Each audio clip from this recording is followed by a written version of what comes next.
মানে আল্লাহ পাক যে বলেছেন যে তোমরা দৃষ্টি নিচু করো, এটা যে কোরআনে আছে যে একটা গায়রে মাহরামের দিকে চোখ পড়লে যদি খারাপ চিন্তা চলে আসে চোখটা কি করো, নিচু করো, ছেলে হোক মেয়ে হোক। এই আয়াত কোরআনেই পড়ে থাকলো।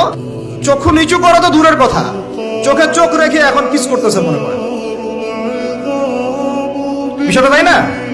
আল্লাহ পাক কোরআনে বলছেন, আল্লাহ পাক কোরআনে বলেছেন ওয়ালা তাকরাবা হাযিহিশ শাজারা। একটু বোঝার চেষ্টা করেন, এই কথাটা আল্লাহ পাক বলেছেন আমাদের পিতা এবং মাতাকে, আদম আলাইহিস সালাম এবং হাওয়া আলাইহিস সালামকে। দেখো তোমরা জান্নাতের সব জায়গায় ঘোরো, খাও, কোনো সমস্যা নাই। ওয়ালা তাকরাবা হাযিহিশ শাজারা, এই গাছে উঠবা না, কথাটা এমন না। এই গাছের পাতা ধরবা না, কথাটা এমন না। এই গাছের ফল টান দিও না, কথাটা এমন না। এই গাছের ছায়ায় বসিও না, কথাটা এমন না। আল্লাহ পাক বলছে ওয়ালা তাকরাবা, এই গাছের কাছেও, এই গাছের কাছেও, আরো জোরে বলেন, এই গাছের কাছেও, এই গাছের কাছেও যেও না। ফল খাওয়া তো দূরের কথা, গাছে উঠো